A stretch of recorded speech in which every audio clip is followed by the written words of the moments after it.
cara khusyuk untuk salat. Pertama, menghadirkan dalam diri kita bahwa kita sedang berhadapan sama Allah. Itu satu. Dan ini modal besar. Ya. Sampai Nabi SAW mengatakan tentang ihsan, anta'budallah ka'annaka tarah. Engkau beribadah kepada Allah seakan-akan engkau sedang menyaksikan Allah. Kalau kita ngerasa kita sedang menyaksikan Allah, serius gak kita? Kalau engkau tidak bisa merasa sedang menyaksikan Allah, maka ketahuilah Allah sedang menyaksikan. Engkau lagi diawasi, lagi dinilai. Kalau lagi dinilai, kita nggak bakal mainan. Kalau tidak memunculkan keyakinan ini, berat kita khusyuk. Satu.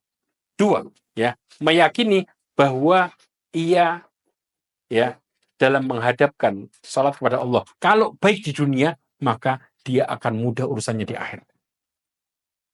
Karena salat ini merupakan barometer. Barometer Allah Subhanahu wa Ta'ala bakal nilai kita baik atau enggak.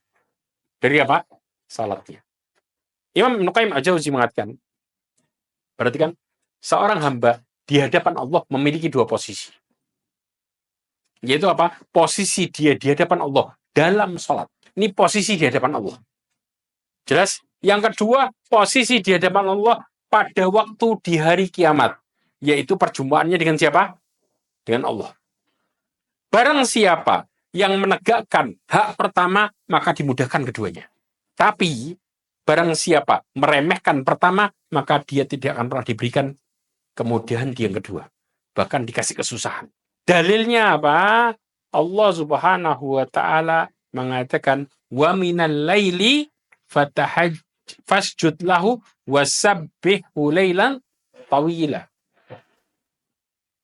Kemudian apa? Inna haula yuhibbunal ajilah wa yadaruna wara'ahum yauman thaqila.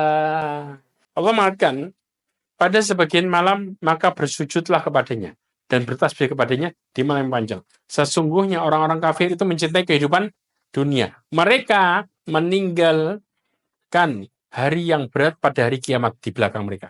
Makanya disuruh apa? Untuk sholat. Supaya urusan akhiratnya gampang. Jelas? 3.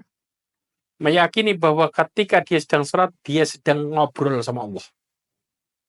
Namanya munajat. Munajat itu ngobrol berdua. Sebagaimana hadis Nabi SAW, inna ahadakum idza qama fi salatihi fa innahu yunaji rabbah. Sesungguhnya salah seorang di antara kalian kalau berdiri salat, maka dia sedang bermunajat sama Allah. Istilah munajat adalah ngobrol berdua dengan diam-diam. Kayak orang ngobrol rahasia, bisik-bisik. Itu namanya munajat. Makanya kita bacanya apa? Pelan-pelan kan? Makanya kata Rasulullah disebut apa? Orang salat itu lagi munajat. Nah, kalau orang lagi kesusahan, orang kepingin mengharapkan sesuatu, maka dia diharapkan di mana? Di salat. Karena dia sedang ngobrol sama Allah. Curhat yang paling bagus di mana? Salat. Karena dia sedang munajat sama Allah. Sebagaimana sabda Nabi SAW, qasamtu shalah baini wa baina abdi nisfain. Hadis qudsi. Kata Allah, aku membagi salat antara diriku sama hambaku dua bagian. Ketika hambaku mengatakan alhamdulillahi rabbil alamin, maka apa yang terjadi? Hambaku memujiku. Betul enggak? Kemudian ketika hambaku mengatakan ar-Rahman nir-Rahim, maka hambaku menyanjungku. Apa? Asna alayya abdi. Kemudian ketika dia mengatakan apa? Maliki yaumiddin, majadani abdi, hambaku mengagungkan. Kemudian ketika dia mengatakan iyyaka na'budu wa iyyaka nasta'in, hada baini wa baina abdi wa li abdi ma sa'al. Kemudian Allah mengatakan apa? Ini antara diriku sama hambaku, pas di tengah. Iyyaka na'budu wa iyyaka nasta'in. Hanya kepadamu lah kami beribadah. Punya siapa itu? Allah. Dan hanya kepadamu lah kami meminta tolong. Punya siapa? Punyanya hamba. Yaitu dia hanya berharap sama Allah. Kalau beribadah kepada Allah, milik Allah. Karena itu haknya Allah. Kemudian kalau hanya kepadamu lah kepadamu lah kami minta tolong. Berarti itu haknya siapa? Hamba. Untuk minta tolong sama Allah Azza wa Jalla. Makanya dibagi dua. Setelahnya baru semua punyanya hamba. Seperti minta petunjuk, dikasih nikmat, dijauhkan dari kesesatan dan kemurkaan. Jelas? Berarti apa? Kita sedang ngobrol. Makanya kalau orang sedang ngobrol dalam sholat, maka dia harus apa? Fokus. Yang keempat, ketika sholat harus menghadirkan hati seakan-akan jadi sholat terakhir. Makanya orang harus sadar, kalau mati gimana? Baru dia bisa fokus dalam sholatnya. Sahih? Sebagaimana Nabi mengatakan, idza qumta fis salatika fasalli salatan muwaddi. Kalau engkau berdiri dalam sholat, maka sholatlah seakan-akan sholat perpisahan. Paham? Hadis riwayat Imam Ahmad dan Ibnu Majah. Sampai dikatakan di dalam Mirqat Al-Mafatih bahwa ketika sholat seakan-akan dia akan berpisah dari sholatnya. Kenapa Rasulullah mengatakan ini? Ini alasannya. Ibnu Rajab mengatakan Nabi SAW diperintahkan untuk sholat dengan sholat perpisahan karena sesungguhnya barang siapa yang merasa bahwa dirinya akan berpisah dengan dunia dengan sholatnya, maka dia akan menyempurnakan sesuatu yang paling sempurna. Bukan cuman asal sah saja. Karena mau pisah dan dinilai benar-benar. Yang terakhir, dia harus memahami bacaannya. Jangan ada yang nggak paham sama sekali. Dari situ celah buat nggak khusyuk. Kemudian silahkan variasi zikirnya. Jangan cuma satu model. Yang buat kita nggak fokus kadang-kadang cuma apa? Modelnya sama semua. Betul apa enggak?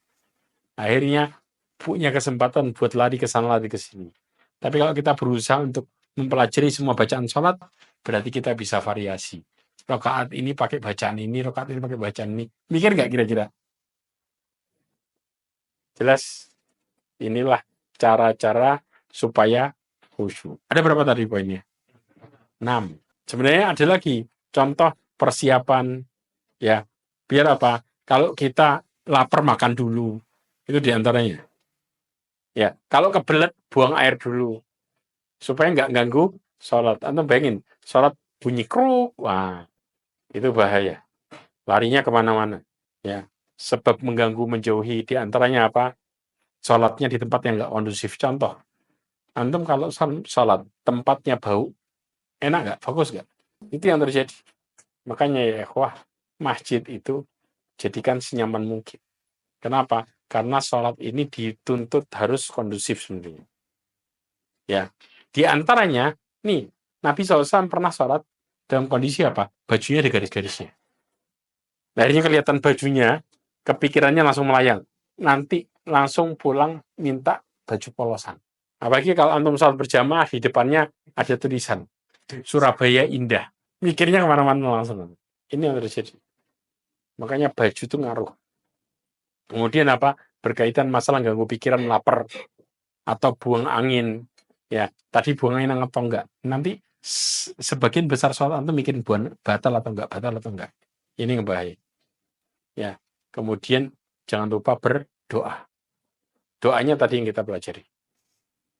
Jelas? Wallahu a'lam bishawab. Cukup insyaallah ya.